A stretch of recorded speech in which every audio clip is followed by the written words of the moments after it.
एउटा गाउँमा एक नास्तिक राजा थिए।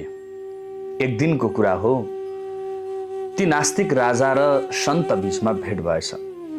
नास्तिक पनि यतिसम्म नास्तिक थिए कि उनले कहिले दान धर्म पुण्य कर्म कहिले पनि गर्दैनथे सज्जन।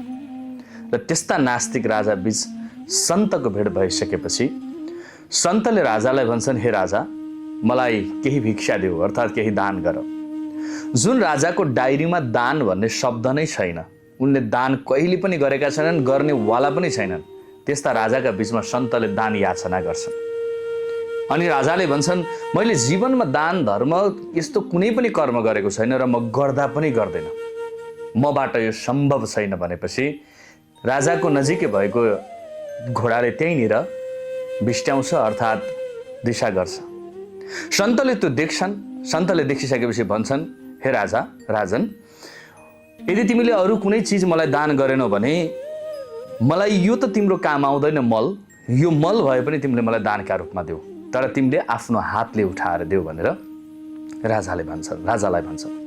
राजाले त्यो सुनेपछि यो त मल मलाई काम आउँदैन भनेर आफ्नो हातले उठाएर दिन्छन्। सन्तले भन्छन्, अझै धेरै वृद्धि होस् भनेर त्यहाँबाट सन्त निस्किन्छन्। भोलिपल्ट बिहान कौशीमा बसेर राजाले चियाको चुस्की के पिउन थालेका हुन्छन्। एकदमै धेरै गन्ध आउँछ, दुर्गन्ध फैलिन्छ जताततै। के भयो भनेको नजिकै हेरेको यति धेरै मलको थुप्रो रहेछ। त्यहाँ मलको थुप्रो बिहान देख्दै गर्दा साँझ त्यस्तो थिएन, यो किन भयो? त्यतिकैमा राजालाई एउटा कुरा याद आउँछ, एकजना सन्तले अझै धेरै वृद्धि होस् भनेर मलाई भनेका थिए, त्यसैको प्रतिफल त होइन। त्यतिकैमा राजा सन्तलाई खोज्दै सन्तको दरबारतिर गए, झुपडीतिर गए।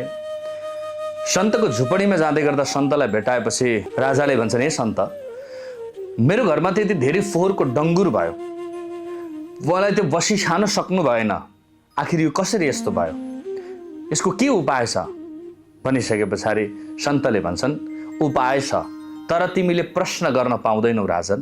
हुन्छ, म प्रश्न गर्दैन। त्यसो भए तिमीले एउटा काम गर, तिम्रो राजदरबारबाट यो सन्देश पठाऊ कि जताततै गाउँमा, जाकि त्यो सन्देशले तिम्रो कुरा काट्न थालुन्, तिम्रो अहित हुने काम गर्न थालुन्, होइन, तिम्रो बारेमा एकदम कुरा काटुन्, सबले कुरा काटुन्, अनि त्यसपछि आऊ म अर्को कुरा बताउँछु भनेर भनेछन्। राजा गएछन्, आफ्ना केही नराम्रा कुराहरू फैलाइदिएछन्, सबैले कुरा काट्न थालेछन्। अनि भोलिपल्ट बिहान उठेर हेर्दाखेरि त्यो फोहोरको डङ्गुर मलको थुप्रो पनि छैन, केही छैन, सबै सफा छ। राजा छक्क परे। फेरि सन्तलाई खोज्दै आए। सन्तलाई खोज्दै आइसकेपछि सन्तलाई आज चाहिँ मैले प्रश्न गर्न पाउनुपर्छ भनेर भन्छन्। हुन्छ राजन, आज तिमी प्रश्न गर्न पाउँछौ। अनि प्रश्न गर्छन्, आखिर यो किन यस्तो भयो, यस के को कारणले भयो? अनि सन्तले भन्छन्, हेर, यो सब प्रारब्धको खेल हो।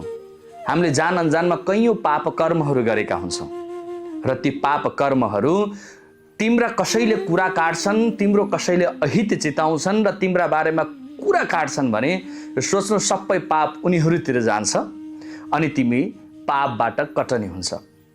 त्यसैले तिम्रो पनि जीवनमा कसैले कुरा काट्छ भने आजबाट एउटा कुरा याद गर्नु, पाप जति सबै कुरा काट्ने लिएर गएका छन् र त्यसका लागि उनीहरूलाई धन्यवाद दिनु, बल्कि नरिसाउनु। कुरा काट्नेहरूलाई काट्न दिनुस्, तिनीहरूले नै पाप भोग्छन्, बरु तिनीहरूलाई धन्यवाद दिनुहोस्, ताकि प्रारब्धको केही राम्रा नराम्रा जान अनजानमा गरेका पापहरू उनीहरूले लिएर जानु।